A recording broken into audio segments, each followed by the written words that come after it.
Yo, good evening, Gotham. This is Ryan Dole. I am not with Lexi. Lexi's busy doing home stuff. She's got big life changes coming, and she's in for an awesome next year. So she might still show up at some point in time in the evening. She might not.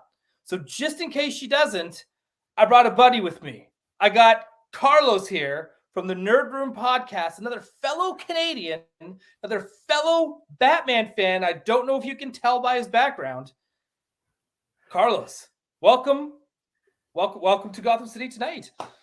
Man, thanks for having me. We, us collection of Arctic Strike Batmen, are here to rock all this DC news, I guess, tonight. So, yeah, Lexi will be missed, but I'll do my best to kind of hold things down until she returns to her proper station.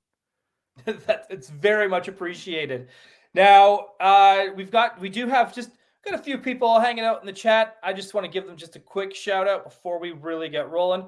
We got Gotham Stalker, welcome. Skylar Davis, Flash 739, hola. I see you bought a fire truck, though something tells me that has to do with your work. Matt Bush, welcome. And Lawrence Duane. I'm the worst with names, by the way. I can never pronounce anything. And Skylar, yes, thank you for hanging out on your first live one. Justin is here as well. Awesome. There's always news, it feels like, with DC and movies. I feel like the moment James Gunn was announced that he's going to be taking over, it's been raining chaos, and then he comes back with an umbrella and clears the air. How's your Twitter experience been since the announcement of James Gunn? Oh man, like I start my work day and you kind of see the fallout from the night before and all the brass knuckles and short knives that have been deployed on each other, and you're like, okay, you kind of wrap your head around it, and then you maybe pick up your phone a couple hours into your work day and it's like, good Lord, there's chaos again. And it's been a crazy time to be a DC fan, but it's kind of refreshing too to see these things come out, and it's been interesting to see kind of the trades get involved in some of the practices that used to be reserved for the clickbait type sites years gone by. But it's been cool to see James Gunn and some of the other people who are actually in the know put a kibosh on these things. And I think that's the result of lessons learned from previous administrations, that if you don't say, and if you don't, like my partner on the Nerd Room likes to say, control the narrative, they just get a life of their own. And then, like, quite often people create their own truths about these things, and you keep hearing about them years and years back. So yeah, it's been an interesting back alley fight on the tweet streets, but I think it's just like the pain before a better tomorrow. Yeah, I'm 100% with you on that. It's to me, it's been kind of like a little funny, like when me also being a huge Ghostbusters fan and also being a big Star Wars fan. We've seen the ups and downs. We've seen fans lose their mind over the smallest things, but I don't think I've ever seen anything like this where, like, the fans, I don't think I've seen anything like this since, I think, Ghostbusters 2016, when they announced they were going to reboot Ghostbusters. And I think this is the closest thing I've seen to it. Yeah, it is. It does have a unprecedented level of fervor to it, but I think because you have such passionate camps, right? Like, you have that passionate, ingrained, and very active on social media Snyder fan base, and then you have this group of people and this audience that has a very deep love of the DC characters in the DC universe, and they'll fall anywhere on this spectrum, from thinking that what the Snyderverse brought was great to thinking it's an affront to humanity. And so, yeah, everybody has an opinion, and everybody's opinion is, born from the time that they were 2.5 years old and very strong. So, yeah, it's been interesting. And I think some of the outlets and some of the trades have kind of picked up on, like, you just look at the sheer volume of traffic that these DC stories generate. And it's like, well, there's a story there, and we can kind of spin some of these quotes into being something that people click on, and we can do it without ever worrying about antagonizing Disney and them not inviting us to press junkets and all that kind of stuff. So yeah, let's just play in this pool and generate the revenue. So Yeah, I think that's why it's to me, become. I hate that makes sense, but it absolutely does. So the first thing, because Lexi covered it last week, Lexi talked about Henry Cavill, his statement, him not being part of the first wave, I guess. Is that what they're calling it? Or the first chapter of this new DC expanded universe. And it sucks. I don't think I ever got, like, it does suck. It sucks that he's gone. He is very easy on the eyes, and I always felt like if you look at Henry Cavill and you see Superman and Clark Kent, like, right away. Like, there's no way around absolutely, man. The guy's like etched from, yeah. He is perfect. It's like he was genetically engineered to play that role. So right. And yeah, I always felt he it's a got kind of shame done to dirty lose him, with but the I script. understand. Yeah, right. And Yeah, and I understand for sure. that Like too. any Yeah. Go any ahead. of the issues with his tenure are definitely not his. Like they're just a product of the material that he was given to work with. And I think he's the kind of guy who's a good soldier. So it's like, this is what I've been asked to do, and I'll do it as per direction. I think we'd have a different conversation if he was given something a bit more agreeable to the fan base. But well, it is what it just the is. fan base. I think it's just the general public in altogether here, right? Like, hang on, before I get into that whole, like, about the general public, I want to read James Gunn's statement, and then we're going to break it down here, just because Sure. it created a little bit of hullabaloo, I guess. James Gunn, he tweeted this just like a couple days ago. I believe this was on Monday. That was the 19th, right? Yesterday was, yes. So on Monday, James Gunn, he tweeted, "One of the things Peter and I were aware of when we took the jobs as heads of DC Studios was a certain minority of people online that would be, well, uproarious and unkind, to say the least. Our choices for the DCU are based upon what we believe is best for the story, best for the DC characters who have been around for nearly 85 years. Perhaps these choices are great, perhaps not, but they are made with sincere hearts and integrity, and always with the story in mind. No one loves to be harassed or called names, but to be frank, we've been through significantly worse. Disrespectful outcry will never, ever affect our actions. We are aware that there would be a period of turbulence when we took this gig, and we knew there would be sometimes have to make difficult and not so obvious choices, especially in the wake of the fractious nature of what came before us. But this means little to us in comparison to our jobs as artists and custodians in helping to create a wide and wonderful future for DC." This was so elegantly put as a way of, we don't hear your cries. Exactly. It was the most polite way of saying, don't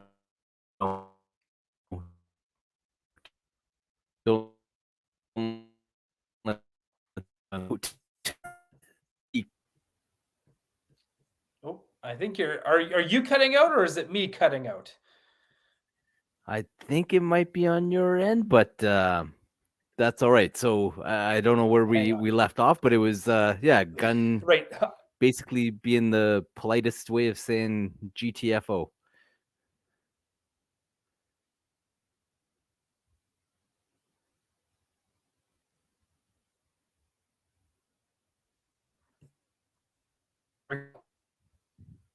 Okay, I think I'm back. I just did a quick little adjustment with my internet. Thank you, everyone, for being patient.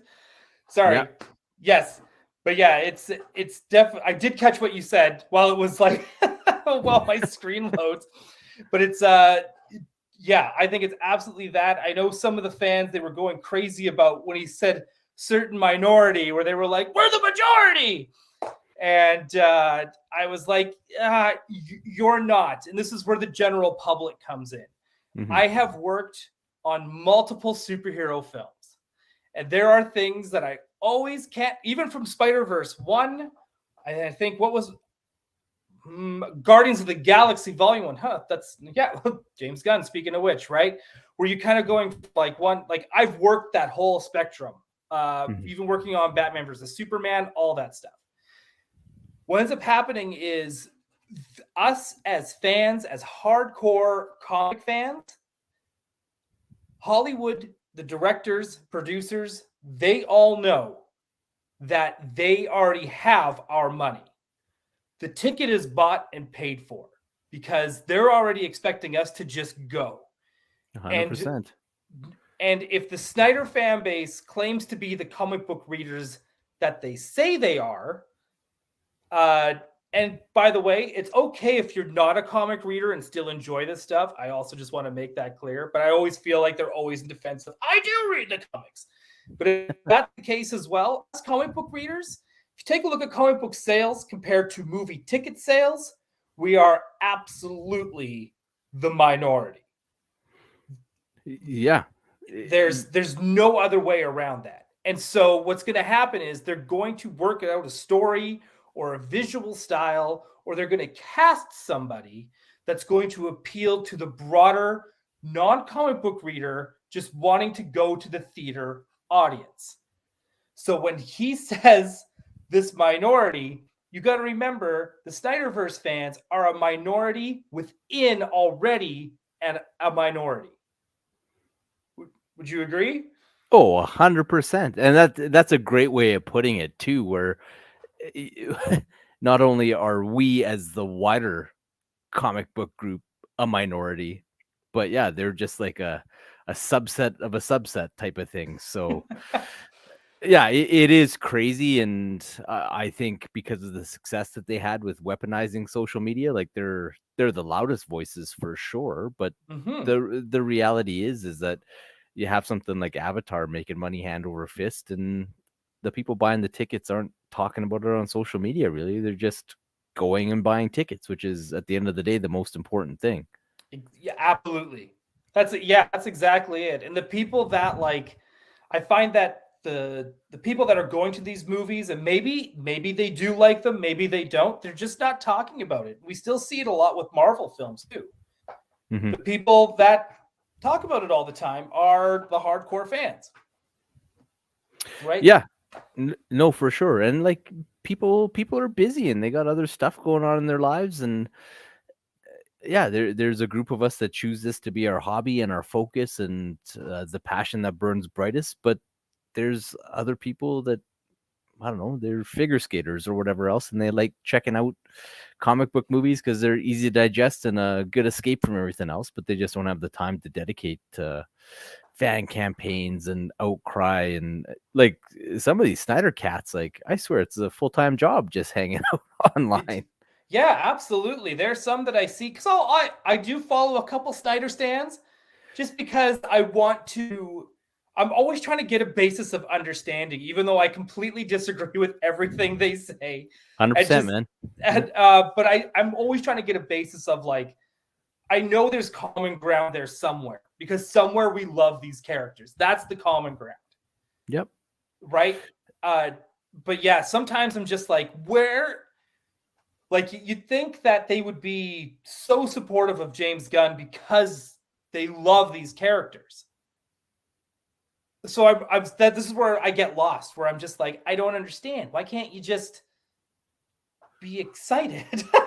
Yeah, and I think that's where the disconnect is because if you're a fan of the character, and even more so if you're coming at it from a love of comic books, like you're open to there being different degrees within the interpretation. And like somebody like me, I understand what they went for with the Snyder stuff, and I Mhm. get it, and I can see why it could be to some people's taste. But you have to appreciate that there's other ways of doing this stuff, and that there's other ways that are more appealing to a wider audience, right? And that's what the studio is going to have to target every single time when they're spending this kind of insane money on these movies, right? So Mhm. I think that that's where the discord sees a disconnect, is where there's a group that are like, I absolutely and want everything to rigidly adhere to one vision, whereas there's another group of us that are saying, well, no, there's different ways of doing this, and the way that it was done didn't land the way it needed to, so let's try and do things a different way, which is why I'm so excited about the James Gunn era of DC that's coming up. Yeah, absolutely. And it's like, and after seeing Peacemaker as well, like it's just hard not to be excited to see where he's going to take some of these characters. And Mhm. he's also self-aware enough to know he's not the guy to direct a Superman movie. Like he just like, and that to me shows a level of maturity as well, where it's he doesn't feel that it's all his, and that he understands that these characters are bigger than he is. Totally, man. And honestly, the biggest appeal that James Gunn has to me, and you'll see it through all of his movies, and in particular his comic book movies, is that he comes up with a take on the character that is endearing and that will appeal to a wide audience and that anyone can relate to. They might not love that character, but they get it and Right? they can embrace it and they can kind of go on that journey with the character, right? Yes. Which is something that honestly has been missing from a lot of DC movies, like even as recently as Black Adam. And I like that movie a lot more than most people. Um, but I can totally see where it fell down. It's like they didn't give people any attachment to your main character. You just kind of paid it lip service, and that's where you suffered with the reviews and whatnot. So Absolutely. Before we get into Black Adam, I just want to just see where the chat is at and see how everyone is doing. Highly Articulated has joined us. Thank you. What's up, kidults? That is still like, I'm so mad I didn't come up with that first. Brandon 3G, yeah, fresh start. It's really excited for a fresh start reboot. Bring it on. I'm with you on that. We'll talk about how fresh it may or may not be. We'll get to those points in a second. Flash 739. I wonder if Gunn will keep some things. This is, yeah, here we go. And I can't imagine he tosses out Peacemaker. I also cannot imagine him tossing out Peacemaker or Harley Quinn. And I'm trying to find where the rumor started, but I also saw in there too that Gal Gadot might not necessarily be out of the Wonder Woman running as well. So yeah, he replied to somebody who they made mention of him and Saffron, quote unquote, booting Gadot and Cavill, and then he right. replied himself, and he just said like, "Who said that we booted Gal?" So yeah, that makes me hopeful too. But we'll get into it when it comes up on the agenda there, man. Yeah, it's, absolutely. I can't wait as well. I'm hoping we can delay long enough that that Lexi gets in for that part of the conversation. She's gonna have feelings. Squeakiest wheel doesn't equal the majority. Correct. Hey Oz, welcome. Thanks for hanging out. Highly articulated once again. Respect to Gunn for getting out ahead of the trolls and effectively standing up to the very vocal minority. We all think it and chat about it, and he said it. Absolutely. Yeah, I absolutely agree with that. Yes. Gotham Stalker, thank you. Yes. Remind. Yeah, hit that thumbs up button. If you're here, you're hanging out, give us a thumbs up. Why the heck not? Right? Gamer Bud's here hanging out with us. Nolan's hanging out with us. This is great. Flash 739. I can't wait for people to stop referencing famous Avatar quotes once the film fades. I don't know of any famous Avatar quotes. Yeah, I don't know either. A funny story about Avatar. I planned on going to see it tonight, and ended up dozing off at the prospect of going to see Avatar 2. But it worked out good because then I woke up to your message, and yeah, here I am. Here you are. Yeah. Right? Yeah, I don't know. I think I'd rather be doing this than Avatar 2 as well. I wasn't a fan of the first one, and I'll hang tight. I'll wait. I'm hearing good reviews, but those same people thought the first one was good. So that's that. I'm going to call it Gunn will have Edgar Wright direct the Atom film and stick it to Marvel. I never even thought of that. I would love that. That'd be a pretty baller move. Like, absolutely baller move. Right? Thanos Copter, thank you for coming out, hanging out. Whoa, Kayla Silva just popping by to say hi. Well, hello. Yeah, let's get into Black Adam. Now, clearly you saw Black Adam. I did a couple times. Yeah. Oh, see, I only saw it once because I the curiosity got the best of me with that Superman cameo. I had no intention of seeing it. I was just going to wait for it to go on HBO Max or Crave for you Canadians, myself included, right? But it was I was going to wait because it was just kind of, I don't know. I just felt like I was excited to see Dr. Fate and Hawkman. I was just kind of on the but I also know how the Rock movies go. So I was like, I don't know. And then they were like, Cavill's in it. Like Cavill's like actually in it. And I was like, well, now I have to go. Right. And I saw it and I thought, okay, a lot of cool action sequences. There was a lot of characters I think they could have done without. The Bart Simpson John Connor mashup was probably one of them. That's quite the descriptor. Yeah, I don't know how else to put it. And then just the Task Force X stuff makes no sense to me how it rolls in this movie. Because the whole idea that the Suicide Squad or Task Force X exists in the first place is because Amanda Waller has zero control over the superheroes that she does not trust. So her having the JSA on beck and call, and then at the end we find out she can just call Superman whenever she wants. That kind of had me go, well, then why have the Suicide Squad if you can just send these guys in? So, it was kind of cool to see characters from Peacemaker and all that kind of stuff. It was cool.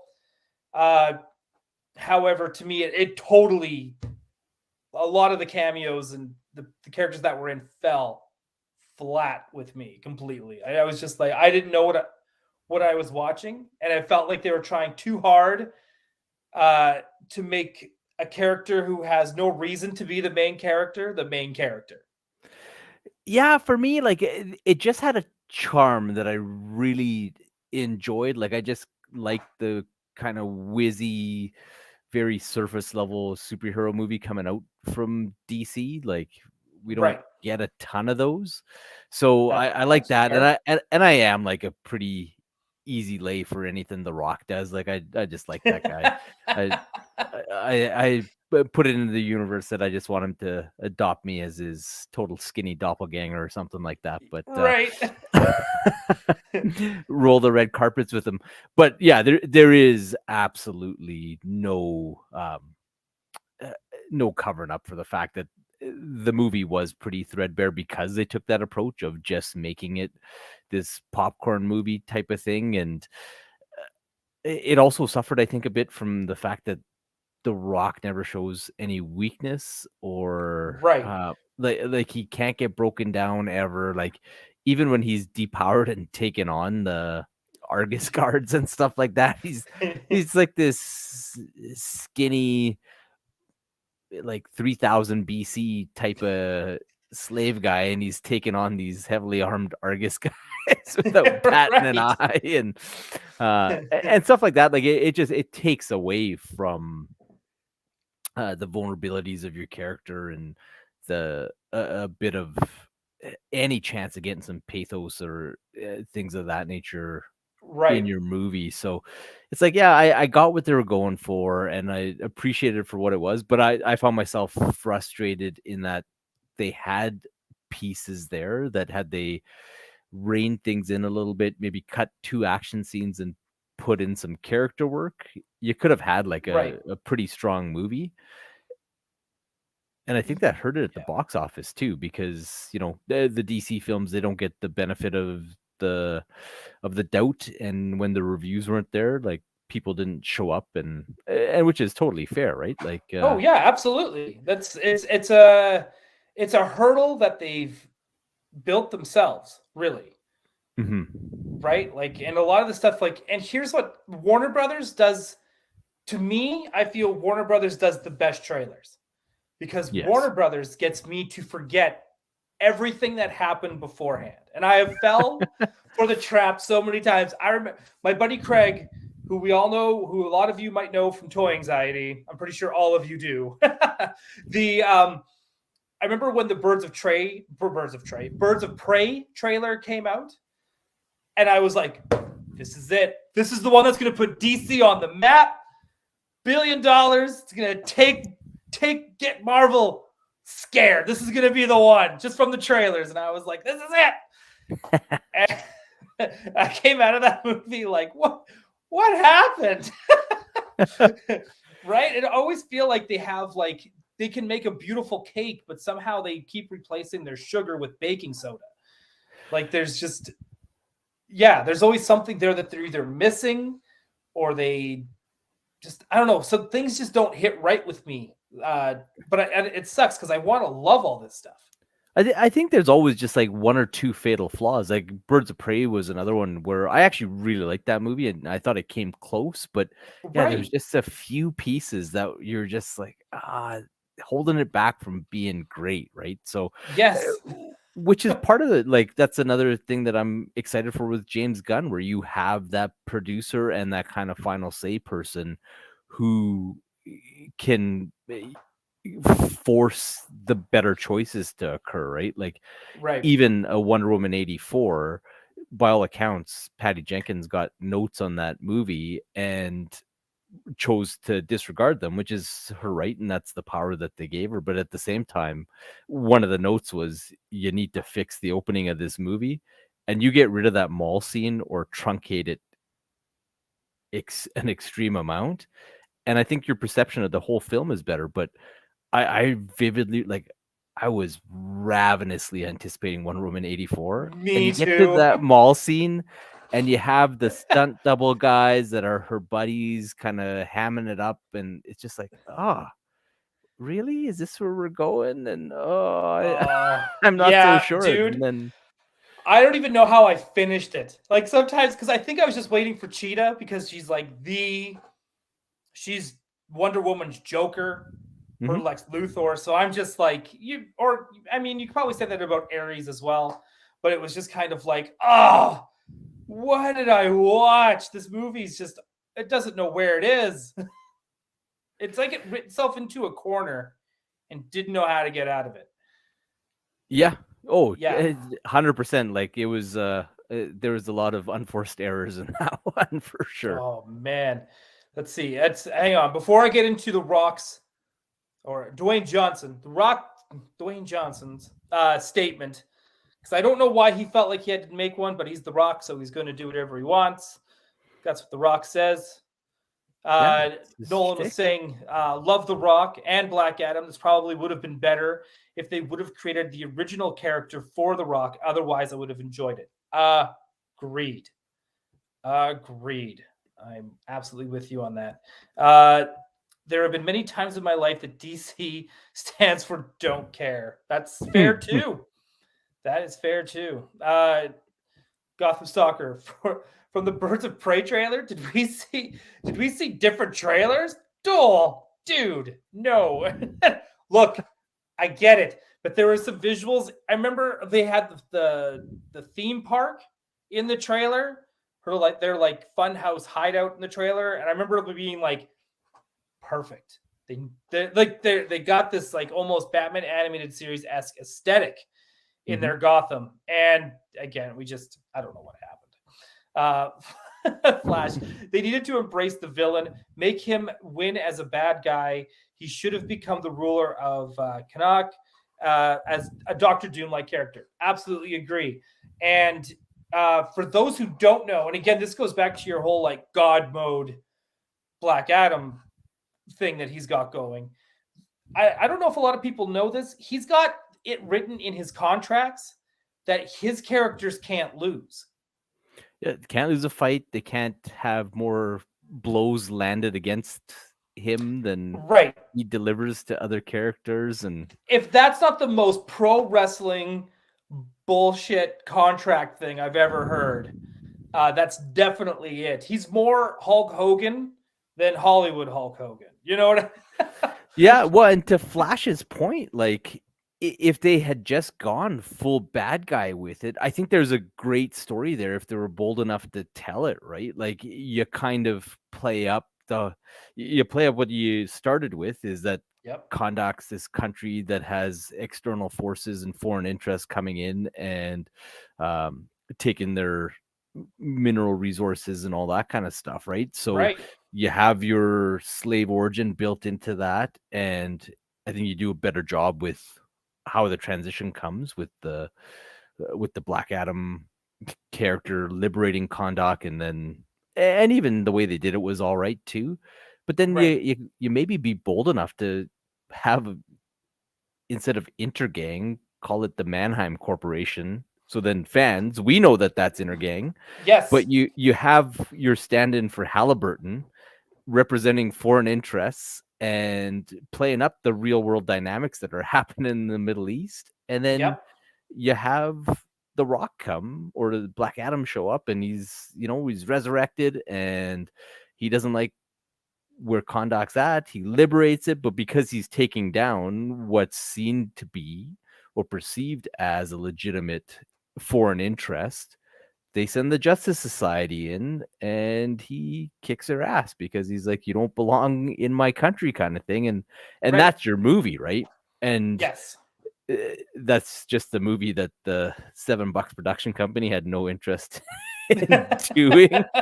Correct. Right. But I think that it fares a lot better, and it would have probably more artistic integrity, but you still get to play with 80% of the same toys. You just use them a different way. Yeah, and I'm with you on that, like 100%. They should have just went full. And it always still bothers me they don't even mention Shazam in this whole thing. Wow, yeah, that's weird too, how he's been so opposed to tying Black Adam to Shazam in any way. And I'm not one of those guys that insists that he be the opponent for Zachary Levi's Shazam. Like, whatever, I get it. Yeah, because he knows he'd have to lose, because that's what villains do. And that's the thing, too. It makes me happy they're not doing Black Adam 2, because The Rock would probably have it so that Black Adam beats Superman. Just so he could be like, I beat Superman. And that would be a thing. He'd have that all over his social media.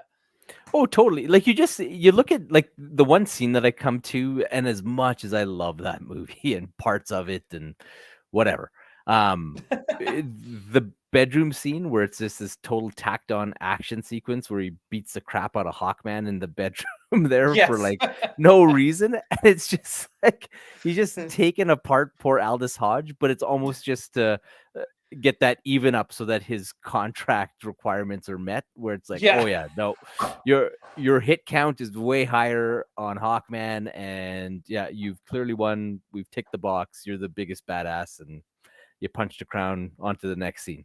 Yeah. I think that's why I'm kind of happy he's kind of out of it for the time being, and I'm hoping that if they ever do bring him back, that they kind of renegotiate some things.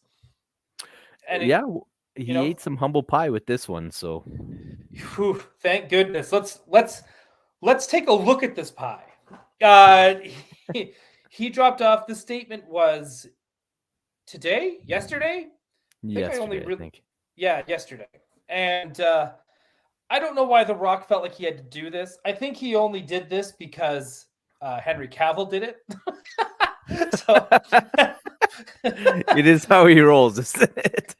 Right? So because usually he would make like a video about it.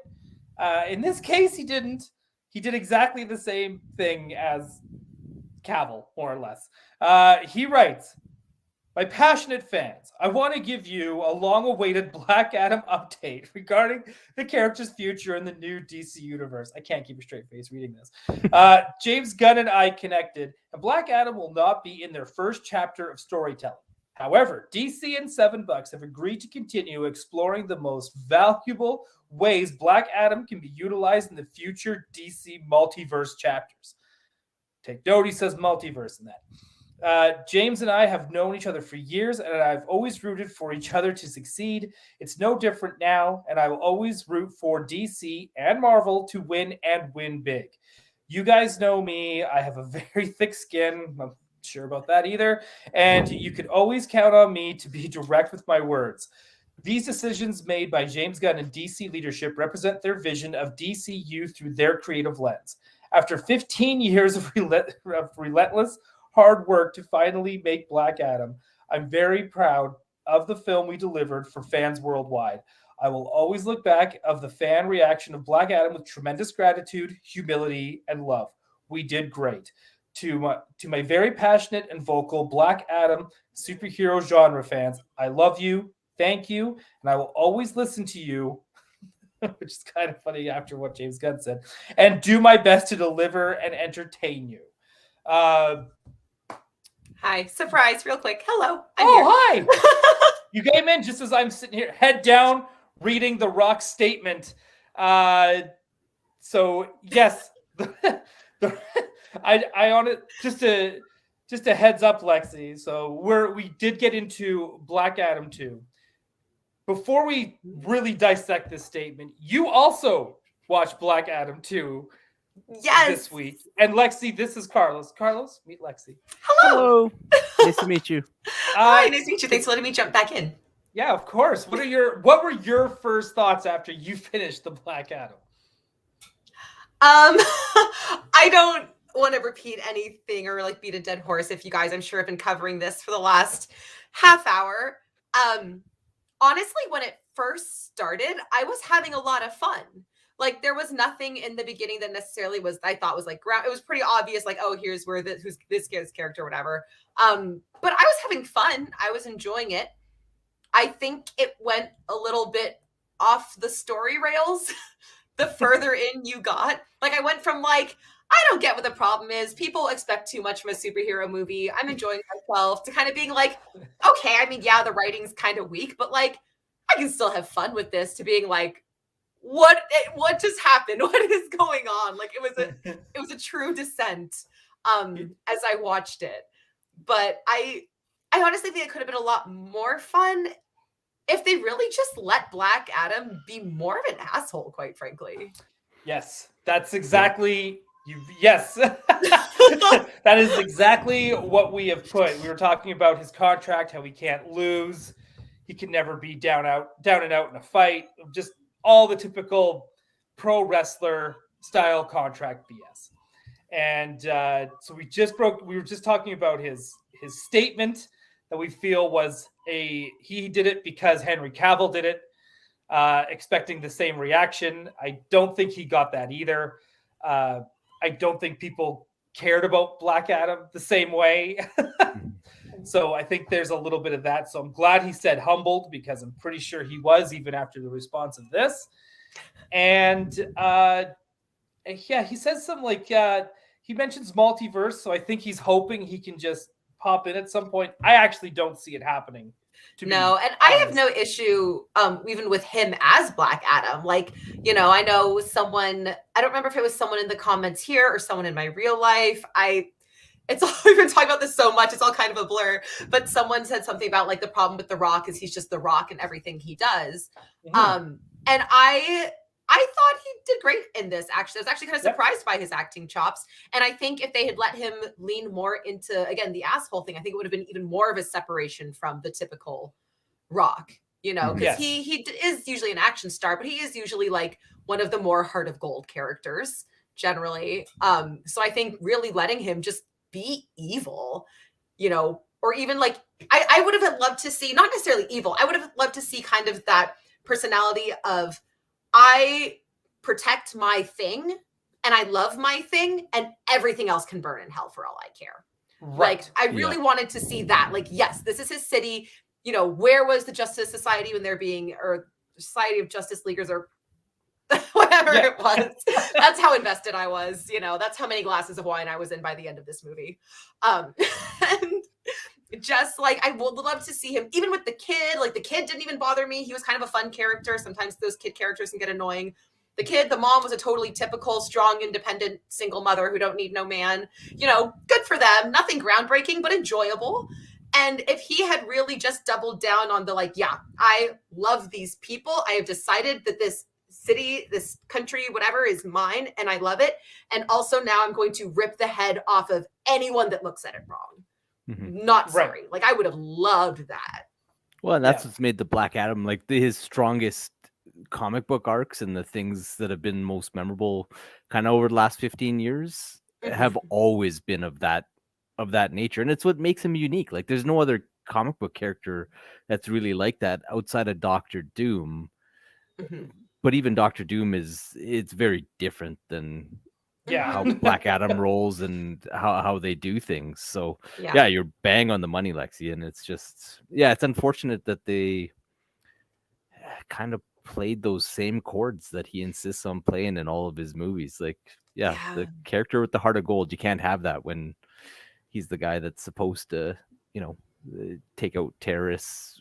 He was supposed to be the anti-hero. And I think especially the problem is in a universe like the DCEU, which is a little bit more gritty than, you know, Marvel or any of these things. You have characters like Ben Affleck's Batman, which is the universe they were supposed to exist in together, or even Robert Pattinson's Batman. They're these grumpy, violent, like, you know, whatever characters. So you take someone like Black Adam, and it's like, okay, he had a few sassy one-liners, but he's still more of a hero than a lot of these actual Justice Leaguers when you compare him. Well, and that's a great point, because they deconstructed and had so many characters in their pantheon in the muck already, that it's like Black Adam didn't really stand apart, because it's like, well, Ben Affleck's Batman killed more people than Black Adam did.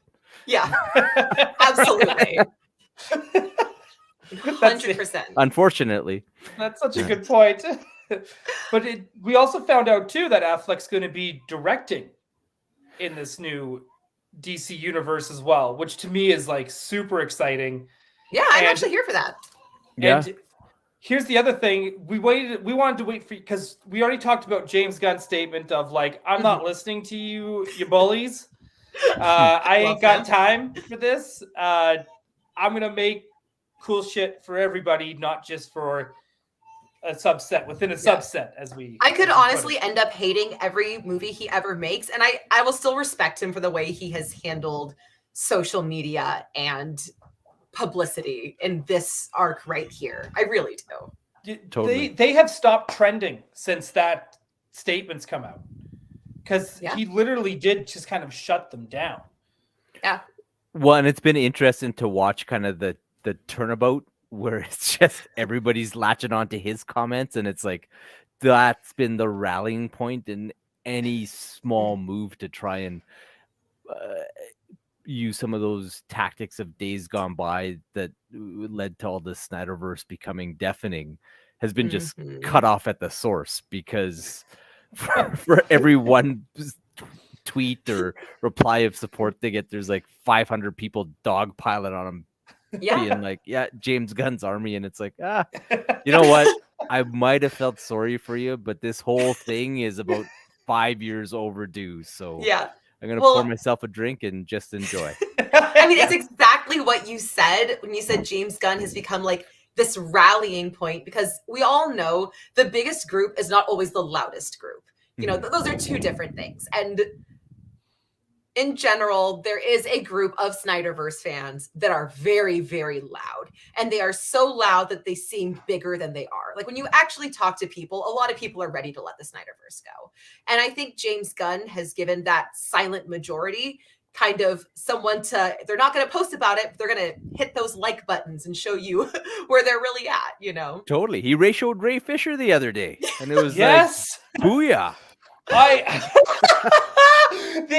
couldn't believe Ray Fisher went after him. I was very shocked. surprised. yes, after all the support that, James Gunn gave him, I was like, whoa, this is it felt like coming out of left field for me. It was just like, he probably would have got, prior reception if he actually even said, I support James Gunn and I look forward to seeing what he does. And he'd probably end up in a teen type or maybe a Young Justice movie. I want to bring that up quickly before we dive into Gal Gadot. Yeah. I do want to just do one thought on Ray Fisher really quick, just because from what we understand, and none of us will ever know for sure what happened behind the scenes, like what was said when cameras weren't rolling, this, that, and the other. And there is a very strong possibility that he went through a lot of abuse, a lot of it racially motivated, on the set of Justice League. And, if James Gunn was or wasn't, even just a silent bystander to that, if he has a lot of residual bitterness and a lot of residual, anger about that, I don't want to necessarily sit there and say, well, the white man stood up for you once, so you need to turn around and be grateful now. Because you don't know exactly what he may or may not have gone through. So with Ray Fisher, it's like, it did surprise me that he put himself out there again, just knowing how much people weren't backing him. But I don't want to blatantly say maybe it's not unwarranted. We really don't know, That's true. I'm glad you mentioned that before I just quickly bounce around to the next topic, because I know there's so much. So thank you. I very much appreciate you bringing that up, because that is very important. And you're right. Like, let's not forget the fact that Ray Fisher is a victim in this situation. 100%. And he thought he was going to be, the representation for, a Black hero in Justice League in this big screen. And who knows? Yeah. Sounds like we don't know. Not great. we don't know. And you're always going to get, and what's unfortunate is that hopefully maybe we will years from now find out what really actually happened in those meetings and stuff. But I mean, as of now, Warner Brothers Studio is just going to be like, hey, we're the good guys here. We're making the movies you love. Right? Yeah. Oh, yeah. Well, and he's his own worst enemy sometimes, because as he moves further and further away from the people that were actually there at the time, it's like James Gunn didn't even work for the company, wasn't part of anything to do while that situation took place, right? Wasn't part, but it's like, well, you now work for the company that treated me wrong all those years. Like, it's like, dude, you're starting to make yourself look bad, and you end up undermining your own credibility and your own argument, right? Like, there does have to be a point, and especially because there was 2 substantive investigations, which he actually endorsed.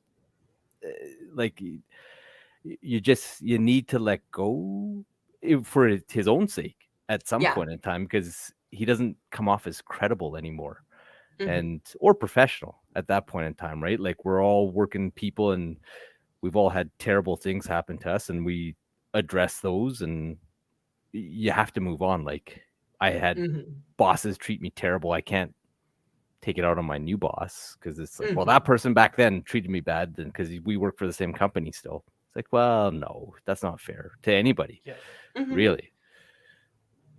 Yeah. Though I 100% agree with that. But I do want to stay on the Justice League topic as well, because another bit of news came out today as well, where James Gunn said he's looking at Justice League Unlimited and Young Justice for his inspiration for these new movies and these first chapters. Which, again, if that doesn't bring you a little bit of joy, I know. I don't know what to tell you. Even if he doesn't touch on like any actual story points or character arcs, if it's literally just, it feels like those shows, because those shows, and then I'll say like the original Teen Titans run as well, like all of those were such turning points for DC fandom, and who gave a flying hoot in the general, unless you're like a real big comic fan, about characters like Miss Martian, about characters like Artemis, who knew their names even without Young Justice. So I'm really excited. And they cared not just because the characters were introduced, because they were introduced well, with good stories, beautiful animation.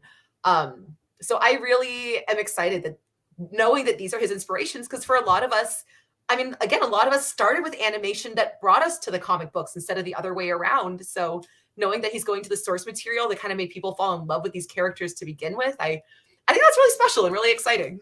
Oh, totally. Well, the biggest reason that Batman is as huge as he is because you have 2 generations that were slavishly devoted to Batman the Animated Series, right? So, Oh yeah. yeah, you're bang on the money. The thing that got me the most excited about the DC animated universe and Young Justice is that both of those shows were very focused on the characters and what made them tick, what made them heroes, and they were always aspirational, right? Like you look at the way they played Robin and Dick Grayson, you look at how they dealt with Speedy and the things that he went to and his journey with Artemis. Like those are just the even things his that trauma where everyone thought he was dead, and yeah, just all, that's something we don't get to really see in, weekly syndicated animation. totally. And those are the things that endear your audience to those characters. And like those shows, they had a ton of spectacle, but that was always secondary, right? Like even you look at that first Justice League animated arc, it was, let's establish these characters, we'll throw a few things at them, but all those things were to team build and to make those connections between them and to forge that alliance. And it wasn't until you got to the climax of the film where it's just tons of cool stuff happening all over the place, right? But they took the time to have you invest in those characters, right? Which is honestly that was the big failing of all of DC's kind of faceplant movies, right? And that's why Wonder Woman works so well, because that's the one movie that really took the time to do that. Yeah, it was character driven. It was beautiful. R.I.P. 84. It was. Yeah. We got into that one a little bit too. It's like okay, don't break my heart again. It's fine. I can only take so much pain. It's okay. We wanted to, because I don't think there's even much more. I also want to say about the whole like Justice League Unlimited inspiration and Young Justice inspiration is I really hope that the studio actually goes to Paul Dini this time. And if they really want that inspiration, the guy who wrote that and helped spearhead a lot of that Batman animated series, Justice League, Superman, Young Justice, The Batman, Batman Brave and the Bold, all that stuff, get Paul Dini involved. Just get him involved. Yeah. Have him help out. Make him a resource. Make him your Dave Filoni. Yeah. And Gunn has a lot of reverence for the creators. Like you look at just how involved John Ostrander was in the Suicide Squad, right? That he was around and I think that you'll get that, man, where he'll bring in those key people that brought these characters to life for us into the fold, which will be awesome. Yeah, I would love that. But James Gunn said today that, or yesterday or today, might have been. I can't see. I don't know what day is what anymore. Thanks to work and time change. He mentioned that Gal Gadot is not out of the picture. Oh, yeah. I am legitimately very surprised by that. I really thought that his vision was clean slate. Yeah, we all did. I think straight up we all did. So if I were Henry Cavill, I'd be pissed. Sorry. Yeah. Right? I'd be so mad. But I'm not saying it's right or wrong. I'm just saying I'd be mad. I'm sure that they just said, Henry, here's a cup of coffee. Here's a mirror. And you have to realize that your face is indelibly linked to all the things that people have hated most in the past. So sorry. But it's such a good face. I appreciate that. Yeah. That's such a good one. I thought I was going to stop it. Look at your face. Congratulations. Okay. Yes. Exactly. Let me move that curl of hair out of your way. And I really hope my daughter. At the end of Black Adam, when he had the little curly Q. And of course, I'm watching Black Adam for the first time after the Henry Cavill James Gunn cuts. So that ending scene comes out, and I'm just like, ow, ow, ow. Yeah. Right. So again, here's the crazy thing too. And they're like, "Oh, we're going to go with a younger Superman." I don't even think Henry Cavill is 40.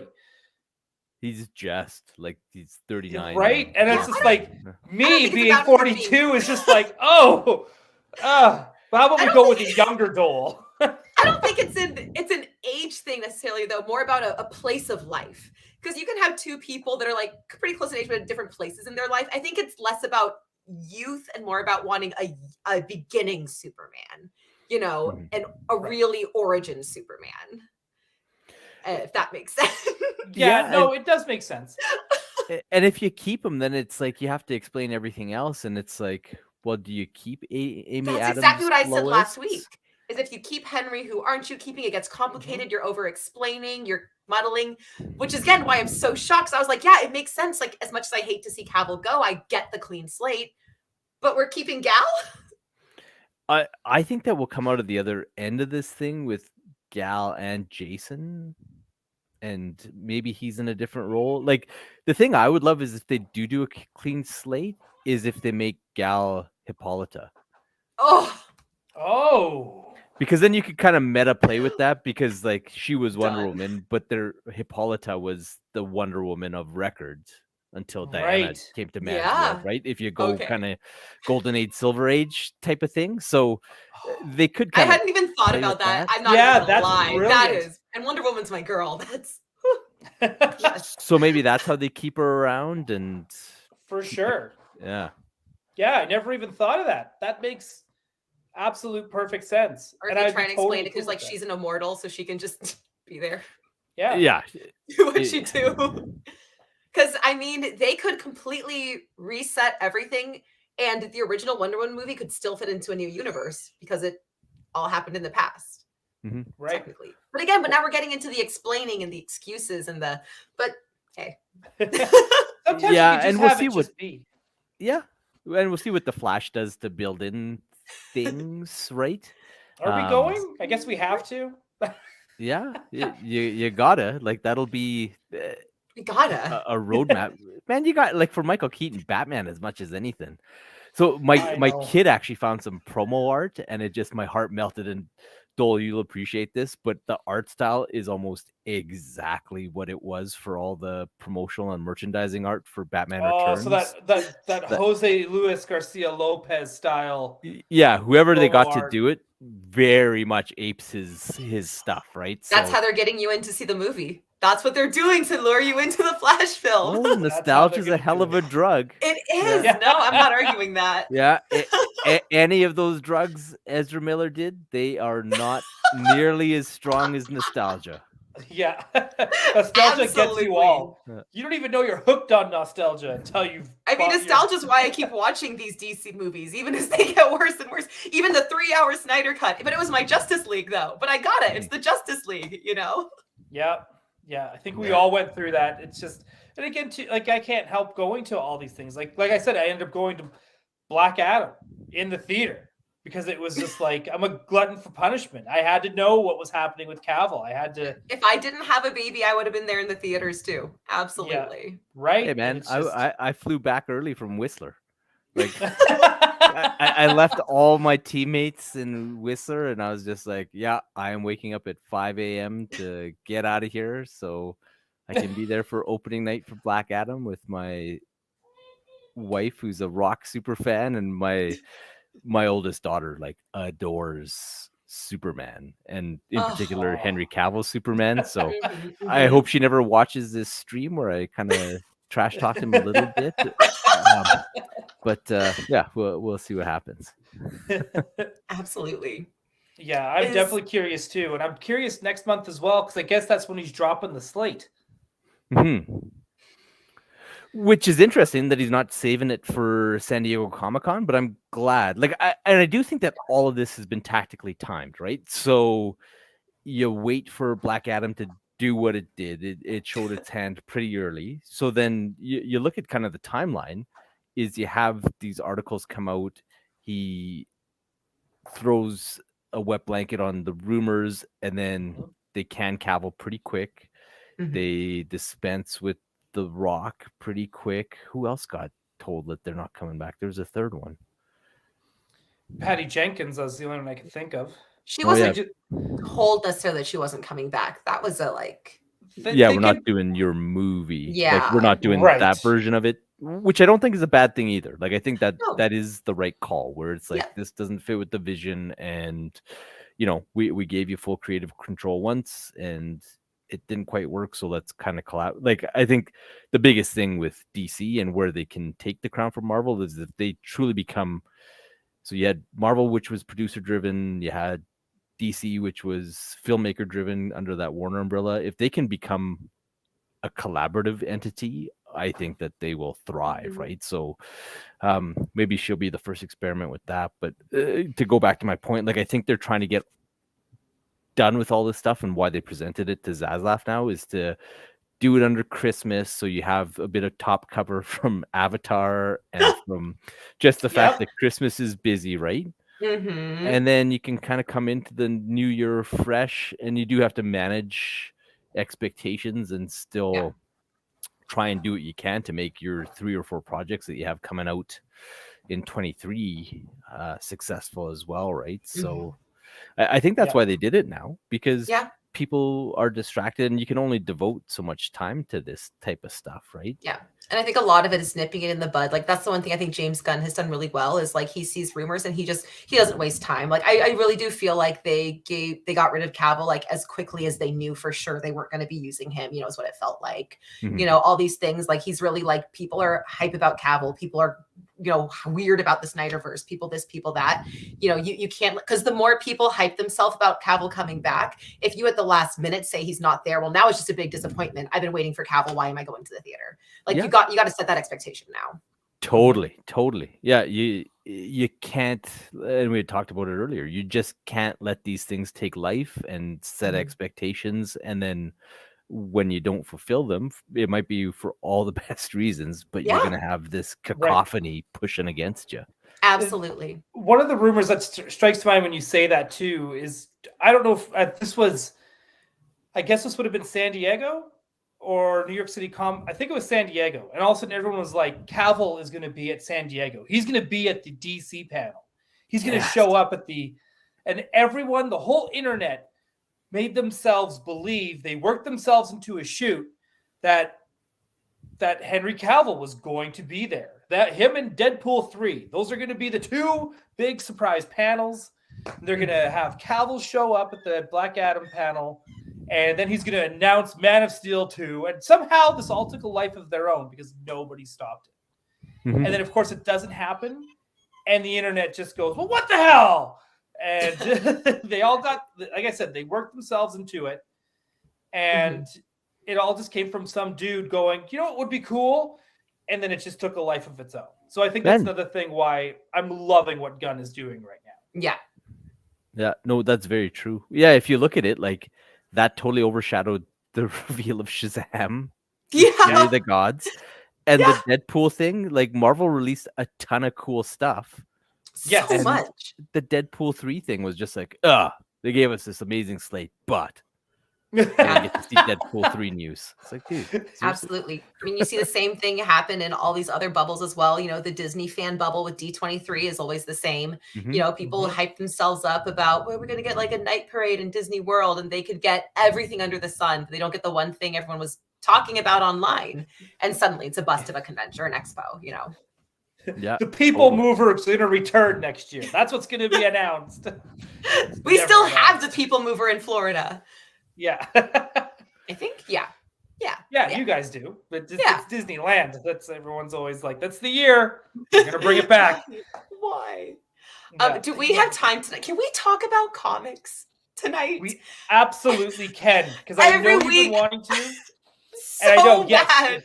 I want to talk about Batman and Batman versus Robin. It's like, that's what we do here, right? There's just been so much movie news, so much DC news, and I get it. I want to talk about it too. I love the movies. I want to love the movies. Yes. I'm gonna have to check my contract there, Lexi. I don't know if I'm allowed to talk comics. There's been I'm just teasing. It's Yeah. okay. What do we owe you to add to the contract? You're not allowed. Let's see. Let me guess. No comics, and then you're not allowed to lose a fight. You're not allowed to be down for the count. Yeah. Yeah, I have to get him as many hits as I'm given. Yeah. Many hits as given. All right. I'm noting that. I will send that to the lawyers we definitely have because we are big and famous. And James Gunn DMs me on the regular. That's Excellent. right. So we are at issue 4 of Batman versus Batman versus Robin. I'm so used to saying Batman versus Superman. Batman just dropped their issue 130. Yes. And I think this is a really good point to kind of touch on the comics coming into the new year because they're both sort of at these like pause points until we hit January. Batman versus Robin is at a point where in January you have to go from, I love comics. This is why I hate comics. And you have to go from Batman versus Robin issue number 4 to Lazarus Planet Alpha in January, and then back to Batman versus Robin issue number 5 in February. Mhm. That surprised me. I thought Batman versus Robin was just ending and we were moving on to Lazarus Planet, but we're jumping around again.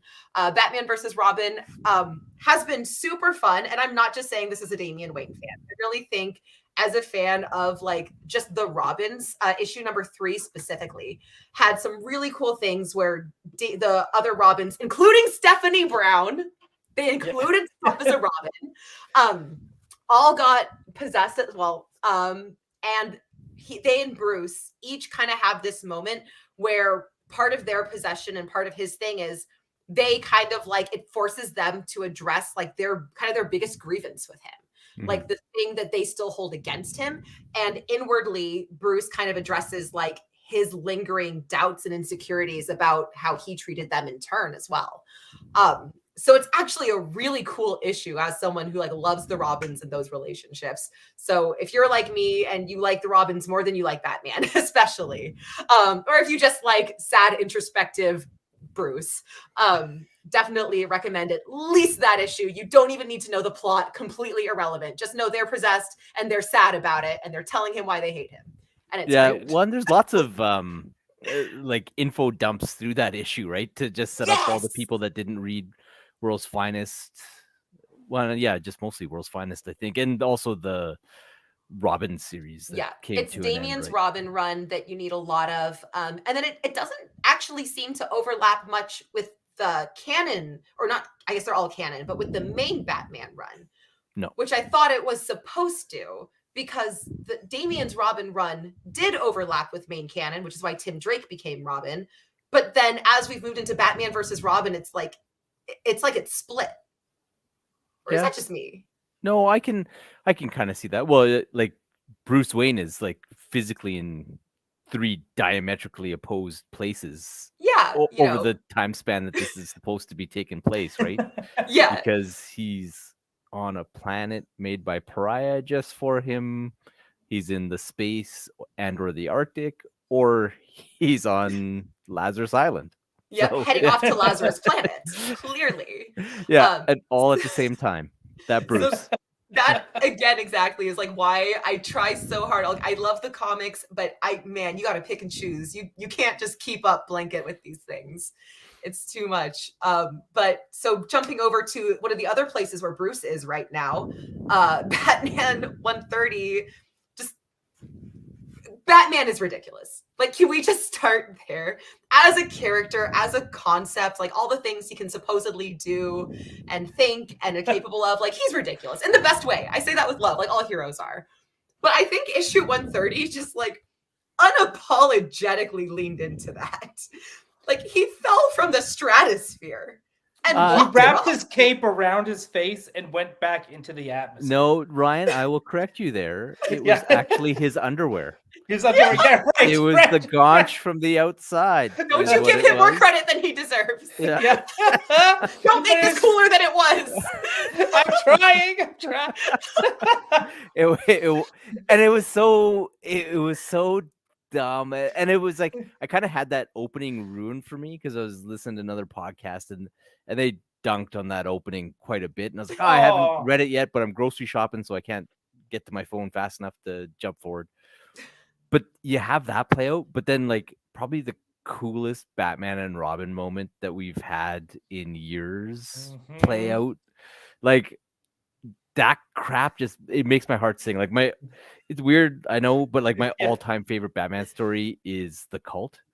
And that suit up scene with Batman and Jason Todd when he's kind of going back to take the city.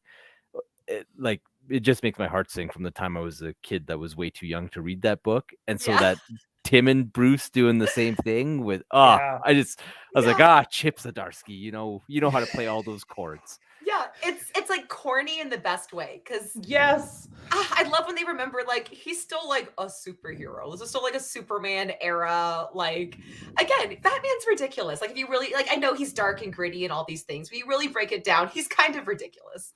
So I mean I appreciated it. Like as soon as I read that, I was like, I'm not even mad. I'm not even mad. This is quintessential Bruce. They have set him up to be this insane. It's true. The most unrealistic thing about Batman is they kind of play him to be over 40 and his knees still work. So especially after everything he's done. Yeah, that's just my threshold. It's like, you know what? It's you just have to have that suspension of disbelief because he's over 40 and his knees work perfectly. He can jump. Right. Crazy. But it's just that beautiful line of, he's meant to defeat Batman, but not Batman and Robin. And I just all of this, you didn't take Robin into account. I just love that so much because that's how I wish everyone saw Batman and Robin. Like that's just to me, like when people go, oh, Rob, like, the muggles who don't, really read the comics or anything. And they kind of sit there and go, oh, we don't want Robin in a movie. Robin sucks. And you kind of just like, no, like, like not for, like, I would love to see that in a movie. Like it just would be such an amazing moment. And it'd probably have me stand up and cheer and cry. Totally. Make Robin cool popcorn. And you have probably one of your most popular characters ever. Yeah, and again, a hero for kids. I really think, again, I see it every time this comes up. Comics are for adults too, especially a lot of like Batman comics definitely should not be for children. Like anything Professor Pig has ever been in is not for children, But I really think that DC fails where Marvel succeeds, and Marvel, and maybe it's just because of their merger with Disney. Maybe they were better at this before. I don't have nostalgia with Marvel as much as I do DC, but Marvel is really good at being like, here is our Marvel for the grown-ups to enjoy. And here is a Marvel that's actually aged down specifically for children. Which I think a lot of times we forget, like, so these heroes were kind of intended for kids in the beginning. And I think DC doesn't do nearly as good of a job of giving a child friendly anything. Even their animated movies are brutal. Yeah, well, they got the Cars one now. Yeah. Oh, the Batmobile movie. You're right. Yeah. And DC Super Pets did come out recently. Correct. And even like my girls growing up, like they had DC superhero girls, and Marvel had nothing in that space, and they had like their Imaginext line, and there was nothing for Marvel. And then Fisher Price did like a show and figures that were akin to rescue heroes and stuff like that. So like the DC stuff, like I do think that you'll miss it if you don't have kids that are in that space. But it was interesting to me that you said that, because I'm just like, wow, that's totally hasn't been like my experience was kind of the opposite, where it wasn't until recently that the Marvel stuff popped off. But I think what it is that actually, no, now that you mentioned it, because I actually love DC superhero girls, so I'm really surprised I forgot about that. I think what I'm thinking is more of the because the toddler age range. I felt like DC had pretty good at getting almost like kind of the elementary school and older. But I felt when you got the really young, like that almost like 2 to 4, like 5 age range was when it got a lot harder to find stuff. And that might be something that Marvel was good at more recently. But they have like the Spidey and Friends show, which so eye-catching for toddlers, so into it, and a lot of other little things like that. Yeah, and I do think that they missed an opportunity to not use Batman there, and it's like maybe you play up with Superman and Wonder Woman and Yeah. Supergirl and like let those characters kind of take the lead. But yeah, who knows? I do think they did a decent job. At least that was my experience with raising my kids, was that DC had more stuff before during the era. Like if you got a baby, there's a decent gap between the two. Yeah, I was gonna say, I wonder if Right. there's been like and I wonder part of that again was Disney kind of taking over Marvel and Disneyfying it over recent years, taking it younger and younger and hitting those age ranges. Yeah. Well, and Spider-Man even used to have like Spider-Man and Friends even before Disney took over as Yeah. well, where it was more of a Fisher-Price line as well. Yeah. Ironically, with Spider-Man and Friends, which was popular in our house, that it just goes to show how winds have changed. Iron Man was like a exclusive character that my buddy, he went to the States, and I think he got it from Target, and he was like an Iron Man guy, and like he wasn't even part of the line. Like Iron Man didn't rate, right? And now he'd be it wouldn't even be Spider-Man and Friends. It would have been probably Iron Man and Friends up until recently, right? It would have been just the Avengers, and it just would have. But yeah, it'd be Iron Man and his Mighty Avengers. Yep. know? So yeah, it just goes to kind of take it back to our DC conversation. Just change can happen, and it can happen quick. Yeah. So it takes, honestly, one really good movie can cause the whole shift. It really can. Totally. Yeah, the Imagine X. I think this is Nolan, by the way. Imagine X. I think they're called. Does a pretty awesome DC stuff, but that's toddler age toys I will as well. look into that legitimately. Yeah, and they do a lot of big play sets too for little kids. Yeah. Imagine X is hilarious too, because they do totally inappropriate characters sometimes, but they Fisher Price them up. So yeah, my youngest has a black mask that came with the Harley Quinn. Yeah, and I forget I think he was called Black Mask, but I bought her a pack with a Nightwing and Deathstroke, but instead of Deathstroke, they just called him Slade. And way before he ever showed up on Teen Titans, I was like, they have an Imagine Oh my gosh, X. I literally just looked up the Imagine X Black Mask, and it is so cute. Yeah. Oh my god, he's adorable. You're not going to be ready for this. I think they even made a Crime Alley playset for Imagine X. You're lying. That is. I don't know if it's just the area that I live in then, because I just have recently had a baby, but I've worked with kids for years. And all we ever saw was Marvel this, Marvel that. We did see some DC superhero girls when we got into some of the older age ranges, but for like the toddlers, it was all Marvel all the time. I don't know if these just aren't getting anywhere in our area, because I've never seen these. Yeah, no, and they've been around forever, like since like my little girl's not so little anymore. So yeah. Right. Well, Flash 739 says, "I'm waiting for the Batman." Next, DC Super Friends Crime Alley. Oh my goodness, I didn't even know about that one. It is literally a Crime Alley playset. It has Penguin, and who else is on there? That's a blurry picture. Please say it comes with Bruce or Thomas and Martha. Thomas and Martha. Joe Chill. Stop! This is the funniest thing I have ever seen.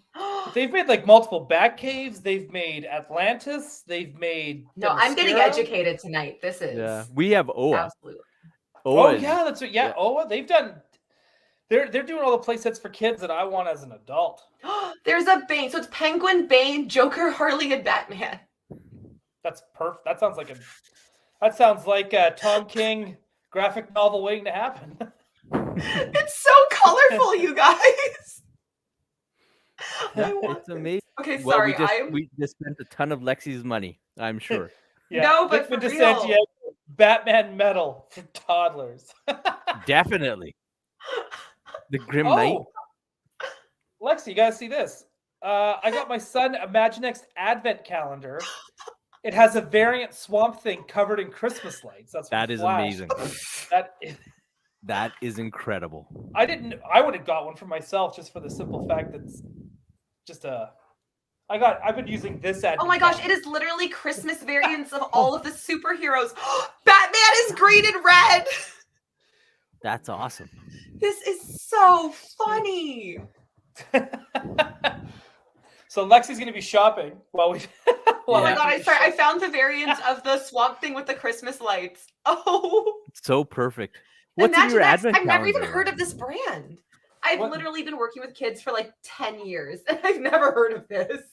So this is the advent calendar I got from my friend Adriana. It is the official Batman advent calendar, Christmas in Gotham City. Okay. Incredible. And I've been posting them on the stories lately on our Instagram channel as well. And it just comes with like stationery from Wayne Enterprises. It has oh gosh, there's so much different stuff in here. Hang on, let's see if I can find. Very cool. Yeah, I'm never on IG, so yeah, I wouldn't have crossed my eyes, but yeah, that's cool. I have to check that out. So there's like a coaster Ha! for your coffee with Mad Hatter. So it's got like it's so much random stuff. Bookmarks, lenticulars. There's a little guidebook to all of Batman's gadgets. What else? They do one that's just like a little booklet again of just all these iconic covers, pencils, everything. Oh, there's a thing of recipes. That's awesome. Sorry, So- Brian. I think you need the current DC Super Friends deluxe figure pack because it has like Superman, Batman, Lex, Penguin, and Joker. But then in the middle of it is a giant Red Robin Tim Drake, like with wings and like lasers coming out of his wings. Like he's the biggest, most elaborate thing in this set. I'm dying. Yeah. I'm sending you the link. Okay. This is so funny. That is amazing, and it was cool to watch Lexi just kind of fall down this rabbit hole. I'm so where she's- Imagine in real time. above all else. In Yeah. real time. I'm sorry. I came here and I was like, I'm going to make us talk about comics tonight. And here Yeah. I am. Nope, that's awesome. That made my night. Yeah. Hey, mine too. I want Crime Alley so bad. Get them. I don't even think they're that expensive on the secondary market. I don't The Crime Alley was like $70. I might be able to find it cheaper if I was actually looking. But we'll see. Yes. That's incredible. Yeah. Well, and they still sell them in stores. Like I think the current ones are all like light up and stuff like that. And yeah, it's our go-to gift for our young nephews and stuff like that. So yeah, that line's been going like since my kids were toddlers. Yeah, type of it's thing. been going for a long time, I feel like. Vicman de Santiago, please make Imaginext your sponsor. Imaginext sponsors. I don't think you will find anyone as hype about the things you do as I just became. Yeah. I know. Once my you get gosh. into next month, we're gonna see you in your studio room, and you're gonna have one shelf just full of characters from Imaginext. Just Imaginext. Yeah, Oh, you can fit a lot of them. They don't take up a lot of real estate. Yeah, they're No. small, and you can Oh get my blind bag gosh. ones too. I think, like they got everything there. Yeah, what a hilarious one. Oh, Thomas Wayne Batman. We got in a blind bag, if I'm not mistaken. Right, and what's the multicolored one? What's his? Oh, Zerina? The Is there- Thomas yeah. Wayne Batman whose son was murdered in an alley and like fights his insane wife. Yeah, but he's Yes. That smiling. one. But he's small and smiling. cute. Yeah, yeah, He's Yeah. so cute. yeah. Yeah, and have Azrael Batman. That's one that they actually did cool Yep. ones that were totally geared towards adults, but they came with like on a card, and the card actually had like the old comic book on it. So I have Yep. one with like John Paul Valley, like Kelly Jones as Bats, but with little Imaginext guy on there. Oh, I wish they would do just a Kelly Jones style one, where it's just a smiling one, but he's got these giant horns. But I wish there was an easy way to like. Oh wait, no, there is an easy way to do that. Hold on. I want everyone to see this Tim Drake Robin. Is that okay? Can I do that? Yes. Yep. Screen share. Dive right in here. Hold on. What am I doing? Oh no, I'm pressing buttons. Someone stop me. Oh my gosh. Look Okay. at this. Look at Tim. Tim is Oh, amazing. and his So- Red Robin. He's just so elaborate in the middle of all of this. Oh, He look at Okay. Lex. This. Penguin just comes with a generic penguin. He just comes with a little penguin. And wait, Luther's little vest thing comes off. Look, That's amazing. his little That's laser like things a- come out. That's a Keaton Batman. Oh my gosh, what is the Superman? He looks like he's in his Kryptonian formal. Oh my gosh. Oh wow. Okay. Thank you for letting. Okay, thank you for letting me have this moment, you guys. I'm gonna breathe. But wow, that was incredible. That's it. We're gonna do an unboxing of with Lexi of Imaginext. I don't know why this is so funny. I think it's been a very long day, but this broke me. You've had an eventful day for sure. Imaginext Tim Drake is what broke me. That and Imaginext Crime Alley. Yeah, Crime Alley. That's crazy. That's next level. The only this is Flash. The only Imaginext Batman we never found was the John Paul Valley '90s version. Well, I can send you one from Canada if you really want, man. Yeah. Right. I always find it funny that like the stuff the Americans can't find, like that's peg warming up here. Mm-hmm.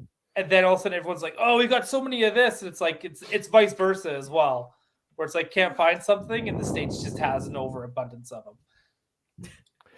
It's that plastic grind, man. Yeah.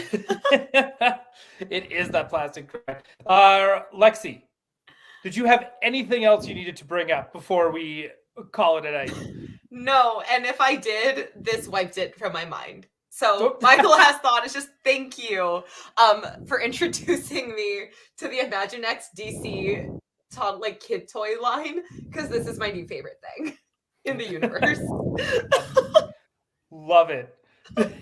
Carlos, thank you for joining us. Please plug all of your shows, where we can find you. Yes. All of that jazz. Yeah.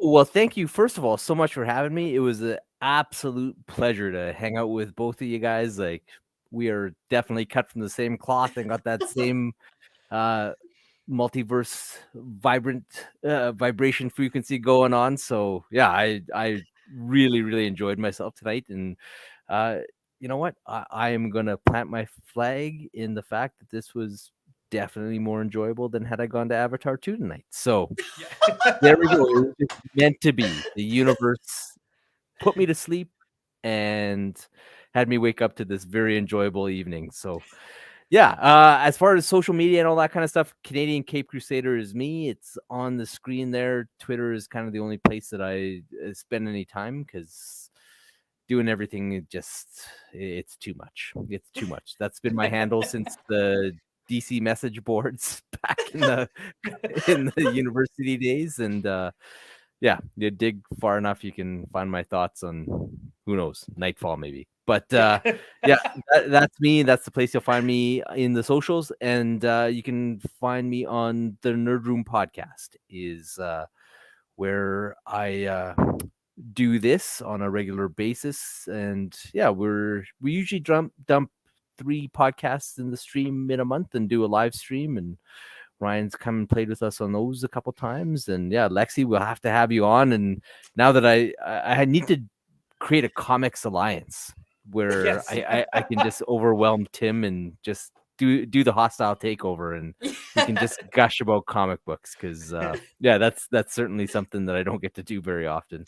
Hence why I talked about my contract. That's why we created the show too, is to do exactly that. And you know, and we wanted to have a more positive DC voice out there too. It felt there's a lot of other Batman podcasts and stuff. There are all great as well, but a lot of them are you know, I not to throw shade at my own self and gender, you know, but there's just a lot of white dudes with the same opinions, and I wanted to bring something else, and so did Lexi, to the table, and make it a more welcoming and opening, you know, more welcoming group, more or less. Well, that's awesome. Well, yeah, no, thank you very much for letting me play. And like, on that note of positivity, like, I just a couple hours ago finished reading Dark Crisis #7, and there was a couple panels in there that definitely made my heart sing. If it does signify where they're taking the brand both in the publishing space and in other media, like, I think we're heading to the place that we all want it, and that'll keep us smiling. And you know, maybe we'll see Bruce Wayne use his underwear as a means of saving himself again. Yeah, That's all I want. I am gonna have to do another Batman photo shoot, and I'm going to recreate that. That Yeah, might be my new favorite Batman moment of like all time. Like it really might. Him just coming, like literally falling, like not in a shuttle or anything, like from space to Earth, underwear around his face, hitting the ground and walking away. Like if that's not Bruce Wayne, I don't know what is. I love that. Just as a single issue, it was so good. Yeah.